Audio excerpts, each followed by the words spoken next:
question about electability. Do you have any, sir? There's always the question as to whether or not you are in fact viable. Your differences with the Republicans with the rest of the Republicans on this stage has raised questions about whether or not you can actually win the Republican nomination, sir. Well, we've only had 2 little primaries so far, so it's pretty premature to decide which one is going to be the candidate.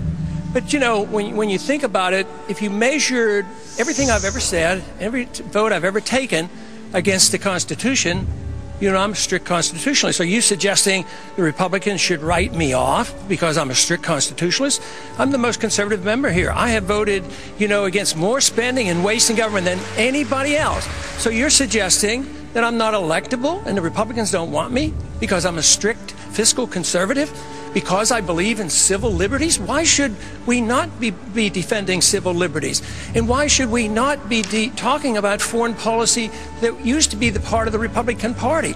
Mr. Republican Robert Taft didn't even want us to be in NATO. And you're saying now that we have to continue to borrow money from China to finance this empire that we can't afford? Let me see if I get this right. We need to borrow $10 billion from China, and then we give it to Musharraf, who's a military dictator who overthrew an elected government, and then we go to war, we lose all these lives promoting democracy in Iraq. I mean, what's going on here? And you're saying that this isn't appealing to Republicans? Where did this come about? I think this is a Republican message.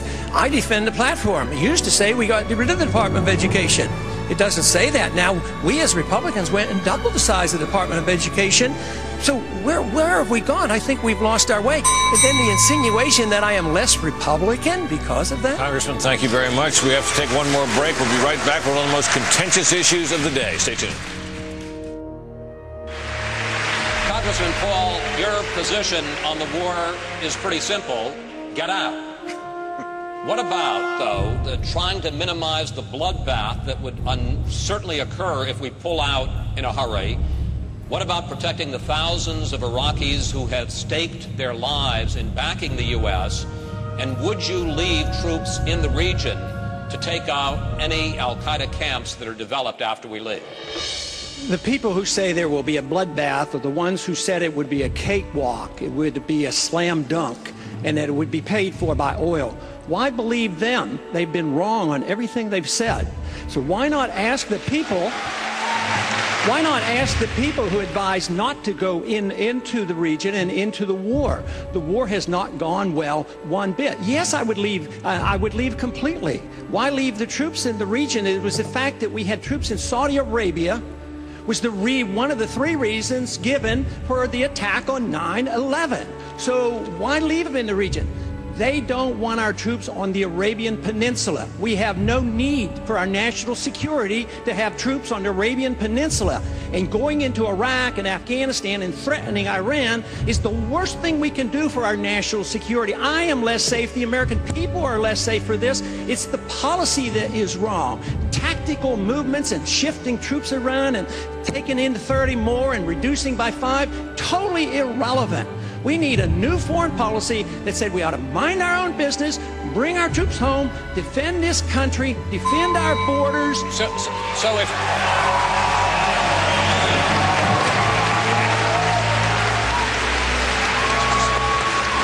Congressman Paul, and I'd like you to take 30 seconds to answer this.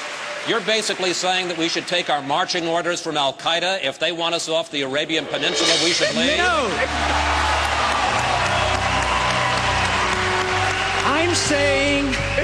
I'm saying we should take our marching orders from our Constitution. We should not go to war.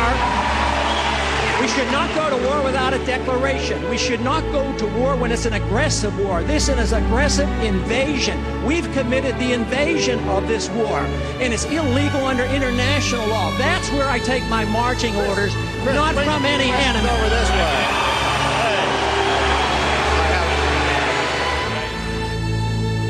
I do not believe that there's ever a need to sacrifice any portion of our liberty to be safe and secure.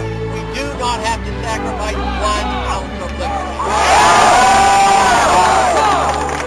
Bravo! all be all right.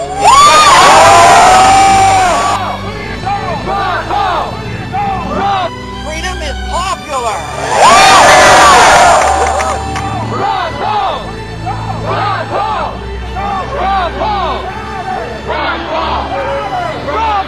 This is your revolution.